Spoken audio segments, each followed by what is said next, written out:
नमस्कार साथियों, मैं प्रदीप जोशी। YouTube पर अपना पहला वीडियो है, तो ध्यान से आप अच्छे से इस वीडियो को देखें, लाइक करेंगे, शेयर करेंगे, सब्सक्राइब करेंगे।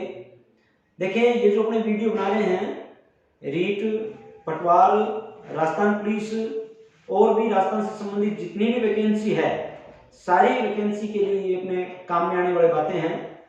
तो अपने कोशिश करेंगे कि राजस्थान जितना भी अपने पढ़ रहे हैं, हर एक चीज रेगुलर क्रम में चलती रहेगी, हर एक टॉपिक को अपने ध्यान से देखते रहेंगे।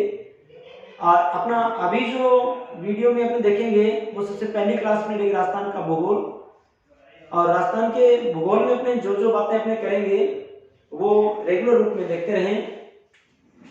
देखिए, सबसे पहली बात करें अपने भूगोल की।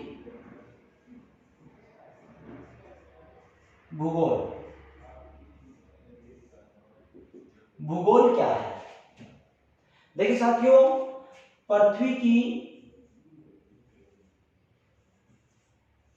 अपने दो प्रकार की क्रियाओं की बात करें, आंतरिक क्रिया की और बाह्य क्रिया की।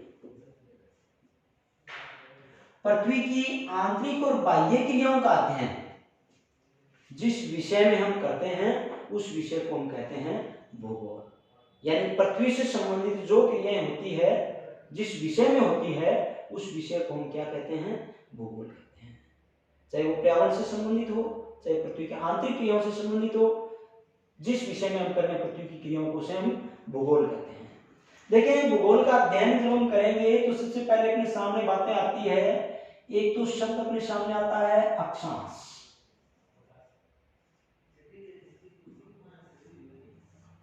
और दूसरा शब्द अपने सामने आता है देशांतर। अक्षांश क्या है, देशांतर क्या है? एक बात पहले ही बता देता हूं मैं, अक्षांश और देशांतर दोनों काल्पनिक रेखाएं हैं। अक्षांशों के द्वारा किसका निर्धारण करते हैं और देशांतरों के द्वारा किसका निर्धारण करते हैं, दोनों अलग अलग देखेंगे। सबसे पहली बात देखें, अक्षांश है क्या? अक्षांश है ग्लोब पर आड़ी रेखाएं या ग्लोब पर लेटी हुई रेखाएं। इन लेटी हुई काल्पनिक रेखाओं को हम कहते हैं अक्षांश रेखाएं। और इन अक्षांश रेखाओं का काम क्या रहता है? इन अक्षांश रेखाओं के द्वारा किसका निर्धारण किया जाता है? सबसे पहले कोई स्थान विशेष की स्थिति ज्ञात करनी हो, हमें कोई स्थान विशेष की दूरी ज्ञात करनी हो, स्थान विशेष की जलवायु हमें देखनी हो, कोई स्थान विशेष का ताप हमें ज्ञात करना हो, तो हम अक्षांशों के द्वारा करते हैं। अक्षांश लेटी हुई रेखाएं हैं, इन अक्षांशों के द्वारा स्थिति, दूरी, जलवायु और ताप का निर्धारण किया जाता है। दूसरी बात देखें, कोई भी अक्षांश है, जैसे मैं कहूं ये दो अक्षांश है, इन दो अक्षांशों के बीच की जो दूरी है, ये जो दूरी है, कोई भी दो अक्षांशों के बीच की दूरी देखने चाहिए। कोई भी दो अक्षांशों के बीच की जो दूरी होती है, ये दूरी आपकी कहलाती है कटिबंध।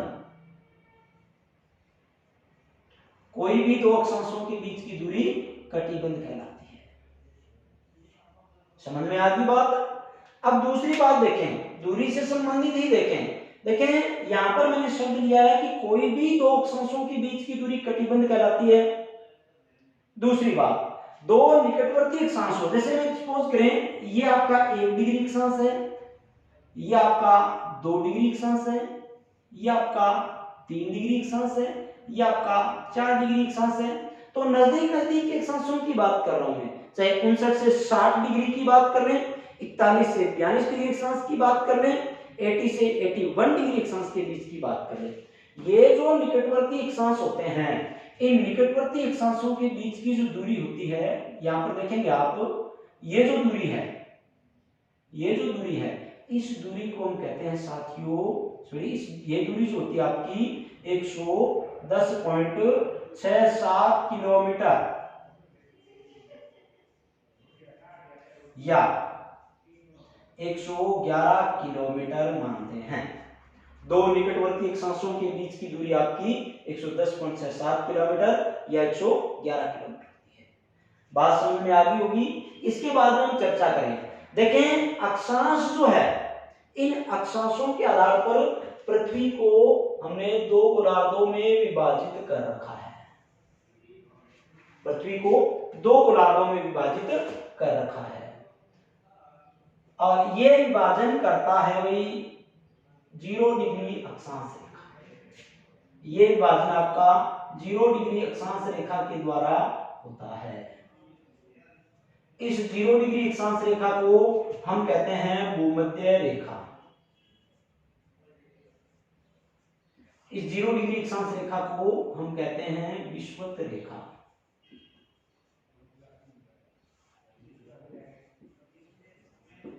विषुवत रेखा, ठीक है। तो देखिए 0 डिग्री अक्षांश रेखा या भूमध्य रेखा पृथ्वी के बीच की रेखा है एकदम। इस रेखा ने क्या किया, पृथ्वी को दो गोलार्धों में विभाजित कर दिया अक्षांशों के आधार पर। ये लेटी रेखा है, आड़ी रेखा है। 0 डिग्री अक्षांश रेखा ने क्या किया, एक ऊपर का भाग ये आपका आ जाता है उत्तरी गोलार्ध। पूरा का पूरा भाग जो है ये आपका उत्तरी गोलार्ध। दूसरा भाग आपका आ जाता है साथियों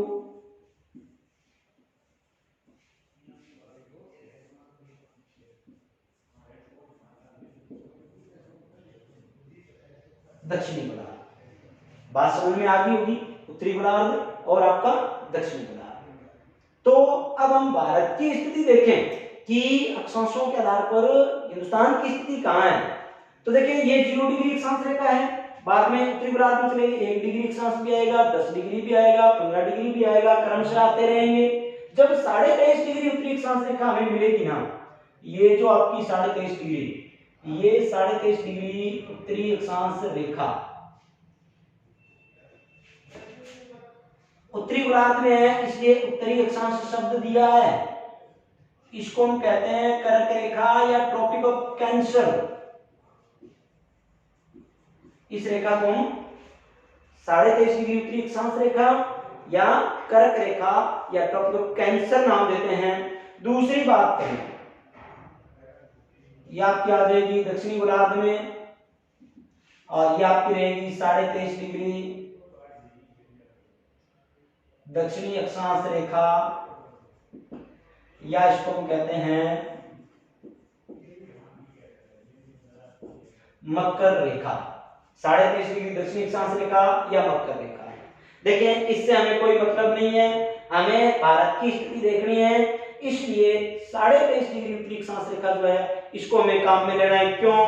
क्योंकि कर्क रेखा जो है या 23.5 डिग्री उत्तरी अक्षांश रेखा जो है वो भारत के मध्य से होकर के गुजरती है, भारत के 8 राज्यों से होकर के गुजरती है। ठीक है, तो देखिए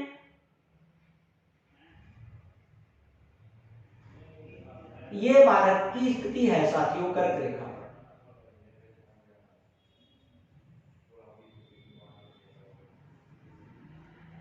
यानी भारत जो है वो उत्तरी गोलार्ध में प्रतीत होता है हमें, इसलिए भारत के जो भी अक्षांश आ रहे हैं, भारत के जो भी लैटिट्यूड्स आ रहे हैं उनके आगे हम शब्द देंगे उत्तरी अक्षांश, जो अपने आगे की क्लास में चर्चा भी करते चलेंगे।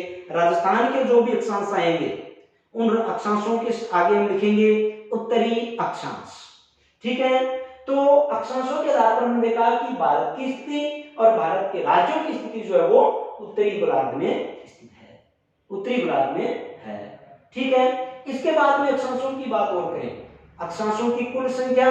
तो साथियों देखें उत्तरी गोलार्ध, दक्षिणी गोलार्ध और 0 डिग्री अक्षांश, इन तीनों की बात करें तो उत्तरी गोलार्ध में जो अक्षांशों की संख्या है वो आपकी है 90, दक्षिणी गोलार्ध में जो संख्या है वो भी 90 प्लस एक आपकी है 0 डिग्री अक्षांश रेखा। तो अक्षांशों की कुल संख्या आपकी जो होगी वो 181 हो गई। बात समझ में आ गई ना? उत्तरी गोलार्ध में अक्षांशों की संख्या 90, दक्षिणी गोलार्ध में अक्षांशों की संख्या 90 और 0 डिग्री अक्षांशों की संख्या 1 और कुल अक्षांशों की संख्या आपकी होगी 181। अब इसके बाद में चर्चा करें देशांतरों के बारे में। ये भी काल्पनिक रेखा है और ये भी काल्पनिक रेखा है। देखें जब हम देशांतरों की बात कर रहे हैं तो गलोब पर जो खड़ी हुई रेखाएं हैं, ये ग्लोब पर खड़ी हुई रेखाएं हैं, और ग्लोब पर जो आपकी खड़ी हुई रेखाएं हैं उनको हम कहते हैं देशांतर।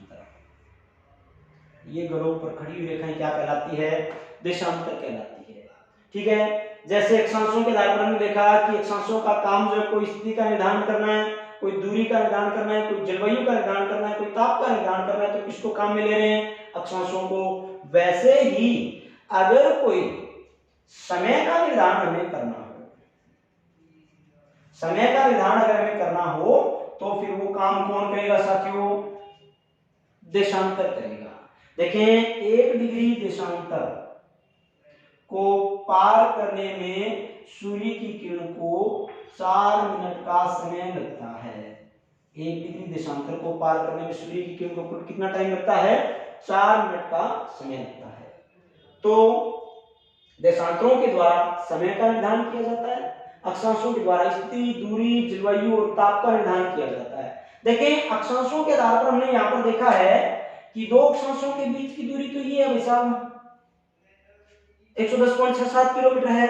ऐसे ही जब हमें कोई कहे कि भाई साहब देशांतरों के बीच की दूरी कितनी होती है, देशांतरों के बीच की दूरी की जब हम चर्चा करें तो देखिए देशांतरों के आधार पर जब हम देखें तो देशांतर ये उत्तरी ध्रुव है, ये आपका दक्षिणी ध्रुव है। उत्तरी ध्रुव और दक्षिणी ध्रुव पर देशांतरों के बीच की दूरी होती है 0। इस पर भी कितनी है? 0। लेकिन यहां से निकले तो देशांतर, यहां से निकल करके जैसे जैसे आगे जा रहे हैं, एक यहां पर रेखा आएगी 0 डिग्री अक्षांश रेखा, और 0 डिग्री अक्षांश रेखा जब आएगी ना तो देशांतरों के बीच की दूरी सर्वाधिक हो जाएगी। दो निकटवर्ती देशांतरों के बीच की दूरी सर्वाधिक हो जाएगी, और ये सर्वाधिक दूरी आपकी है ना, ये हो जाएगी 111.32 किलोमीटर। कितनी होगी ये दूरी? 111.32 किलोमीटर हो गई। जैसे अक्षांशों के बीच की दूरी 110.67 किलोमीटर, दो देशांतरों के बीच की दूरी 0 डिग्री अक्षांश रेखा पर हमें पूछे तो 111.32 किलोमीटर है। देखिए साथियों, हमने देखा है दो अक्षांशों के बीच की दूरी कटिबंध कहलाती है। वैसे ही कोई भी दो देशांतरों के बीच की जो दूरी होती है ना, वो दूरी आपकी कहलाती है गोर, या कहीं कहीं आपको ये लिखा हुआ मिल सकता है गोरे, एक ही बात है। दो देशांतरों के बीच की जो दूरी होती है वो आपकी कहलाती है गोर या गोरे। बात समझ में आ गई होगी आपके। अब देखें, अक्षांशों के आधार पर जैसे हमने पृथ्वी को दो गोलार्धों में विभाजित किया है ना, वैसे ही देशांतरों के आधार पर भी पृथ्वी को दो गोलार्धों में विभाजित करते हैं। ये 0 डिग्री देशांतर रेखा है, यहाँ पर 0 डिग्री अक्षांश रेखा देखी है, भूमध्य रेखा देखी है, विषुवत रेखा देखी है, लेकिन यहाँ पर 0 डिग्री देशांतर रेखा देखी है। और इस 0 डिग्री देशांतर रेखा को एक नाम मैंने दे दिया 0 डिग्री देशांतर रेखा, दूसरा नाम इसको मैं दे दूं ग्रीनविच टाइम GMT, तीसरा नाम मैं इसको दे दूं ग्रीनविच रेखा, ग्रीनविच रेखा। तीन नाम हो गए। यहां पर भी 0 डिग्री अक्षांश रेखा, भूमध्य रेखा, विषुवत रेखा। क्यों कहते हैं? आगे जब हम भारत का भूगोल जब हम अध्ययन करेंगे तो आपको ये पूरी बातें बताएंगे। ठीक है, तो देखिए 0 डिग्री देशांतर रेखा ने भी क्या किया, ग्लोब के पृथ्वी के दो भाग कर दिए, दो गोलार्ध बना दिए भाई। एक गोलार्ध तो आपका आ गया पूर्वी गोलार्ध, यहाँ पर उत्तरी गोलार्ध, यहाँ पर पूर्वी गोलार्ध, और दूसरा भाग आपका आ गया पश्चिमी गोलार्ध, दूसरा भाग आपका आ गया पश्चिमी गोलार्ध, पूर्वी गोलार्ध और पश्चिमी गोलार्ध, यहाँ पर उत्तरी गोलार्ध और दक्षिणी गोलार्ध। अब देखिए पूर्वी गोलार्ध जो है ना, यहाँ पर जैसे देखें मैं यहाँ पर कहूं कि भाई साहब ये देशांतर है और ये 0 डिग्री देशांतर रेखा है। कौन सी रेखा है ये? 0 डिग्री देशांतर रेखा है। तो 0 डिग्री देशांतर रेखा की ओर का भाग पूर्वी गोलार्ध है। तो भारत कौन से गोलार्ध में? देशांतरों के आधार पर, देशांतरों के आधार पर भारत जो है वो आपका पूर्वी गोलार्ध में है, और अक्षांशों के आधार पर भारत उत्तरी गोलार्ध में है। इसलिए देखें अक्षांशों के आधार पर और देशांतरों के आधार पर, या मैं कहूं ग्लोब जो है आपका, देखिए ग्लोब में भारत की स्थिति पूछे हमें तो भारत की स्थिति ग्लोब में अक्षांश उत्तरी है, देशांतर पूर्वी है, तो ग्लोब में भारत की स्थिति आपकी हो जाएगी उत्तरी पूर्वी गोलार्ध। यह आपका हो जाएगा उत्तरी पूर्वी गोलार्ध। भारत की स्थिति कौन से गोलार्ध में है? उत्तरी पूर्वी गोलार्ध में है। ग्लोब में भारत की स्थिति उत्तरी पूर्वी गोलार्ध में है। देशांतरों के आधार पर पूर्वी गोलार्ध है, अक्षांशों के आधार पर उत्तरी गोलार्ध है। बात समझ में आ गई होगी। अब देखें आगे, देशांतरों की कुल संख्या जो हम देखनी हो तो ये है 360। देशांतरों की कुल संख्या है,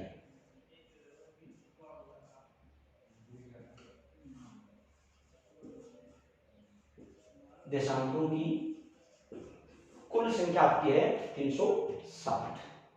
अब यहां तक की चर्चा के बाद में एक विशेष बात और आ जाती है। देखें, अक्षांश और देशांतर दोनों का साथ में जिक्र करें। यहां पर थोड़ा सा मैं आपको और बता देता हूं। ये देखिए, ये आपके 0 डिग्री अक्षांश रेखा आ गई,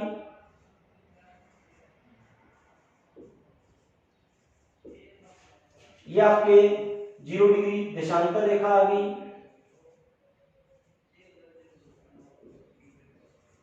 जीरो डिग्री देशांतर रेखा आ गई। अब ये 4 गोलार्ध में हमने चर्चा की उत्तरी पूर्वी गोलार्ध की। देखें, इसके अलावा चर्चा करें, ये देखें, ये आपके आगे देशांतर, देशांतर तो खड़ी हुई रेखा है भाई साहब, ये आपके देशांतर है। काल्पनिक रेखाएं हैं दोनों ही, ये आपके देशांतर हो गए, ये आपके हो गए अक्षांश, ये आपके अक्षांश हो गए। अब देखें, अक्षांश और देशांतर एक दूसरे को काट देते हैं। ये जो जालियां बन रही है ना, हमें ये प्रतीत हो रहा है कि ये जो जालियां है ना, इन जालियों को, ये पिंजरेनुमा जो आकृति बनी है, इस पिंजरेनुमा आकृति को हम कहते हैं ग्रिड। क्या कहते हैं? इस पिंजरेनुमा आकृति को ग्रिड कहते हैं।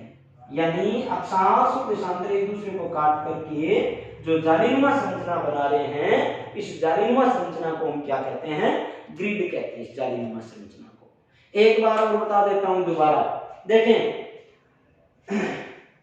पृथ्वी की आंतरिक और बाह्य क्रियाओं का अध्ययन जिस विषय में किया जाता है उस विषय को हम कहते हैं भूगोल। देखें, भूगोल में हम सबसे पहले जो चर्चा कर रहे हैं अक्षांश और देशांतरों के बारे में। अक्षांश किसे कहते हैं? ग्लोब पर जो लेटी हुई स्थिति में रेखाएं होती है, उन रेखाओं को हम कहते हैं अक्षांश। अक्षांशों के द्वारा कोई स्थान विशेष की स्थिति है, दूरी है, जलवायु है और ताप का निर्धारण किया जाता है। दो निकटवर्ती, निकटवर्ती है, पास पास के अक्षांशों की बात कर रहा हूं मैं यहाँ पर। दो नजदीकी अक्षांशों की बात कर रहा हूं, नेबरिंग लैटिट्यूड्स की बात यहाँ पर कर रहा हूं। नजदीकी अक्षांशों के बीच की जो दूरी होती है 110.7 किलोमीटर होती है और दो अक्षांशों के बीच की दूरी को हम कहते हैं कटिबंध। ठीक है, अक्षांशों के आधार पर हमने पृथ्वी को उत्तरी गोलार्ध और दक्षिणी गोलार्ध में विभाजित किया है। अक्षांशों के आधार पर भारत की स्थिति आपकी आती है उत्तरी गोलार्ध में। ठीक है, इसके बाद में चर्चा करें देशांतर। ग्लोब पर खड़ी हुई रेखाओं को हम क्या कहते हैं? देशांतर कहते हैं। ठीक है, देशांतरों के द्वारा हम समय का निर्धारण कर रहे हैं। दो देशांतरों के बीच की दूरी को हम क्या कह रहे हैं? गोल कह रहे हैं। दो देशांतरों के बीच की दूरी होती कितनी है? पास पास के दो देशांतर हो, उनके बीच की दूरी ध्रुवों पर 0 डिग्री अक्षांश रेखा पर 111.32 किलोमीटर। 1 डिग्री देशांतर को पार करने में सूर्य की किरण को 4 मिनट का समय लगता है। ठीक है दोस्तों, इसके बाद में देखिए 0 डिग्री देशांतर रेखा जो है इसमें पृथ्वी को दो गोलार्धों में विभाजित कर दिया, पूर्वी गोलार्ध और पश्चिमी गोलार्ध में। 0 डिग्री देशांतर रेखा कहते हैं इसको, ग्रीन मीन टाइम कहते हैं, जीएमटी कहते हैं इसको, या ग्रीनविच रेखा कहते हैं इसको। इसके बाद में हमने जो चर्चा की है भारत की स्थिति देशांतरों के आधार पर आपकी है पूर्वी गोलार्ध में। यहाँ पर है, ये भारत की स्थिति देशांतरों के आधार पर पूर्वी गोलार्ध में है। ठीक है, और ग्लोब में हमें कोई पूछे कि भारत की स्थिति कहां पर है, कौन से गोलार्ध में है भारत की स्थिति, तो उत्तरी पूर्वी गोलार्ध में। और इसके बाद में देखिए अक्षांश और देशांतर एक दूसरे को काटकर जो जालीनुमा संरचनाएं बना रहे हैं, उन जालीनुमा संरचनाओं को हम कहते हैं ग्रिड। इस पिंजरेनुमा आकृति को हम कहते हैं ग्रिड। बात समझ में आ गई दोस्तों? धन्यवाद। आगे के वीडियो के लिए फिर से मिलेंगे। Good evening.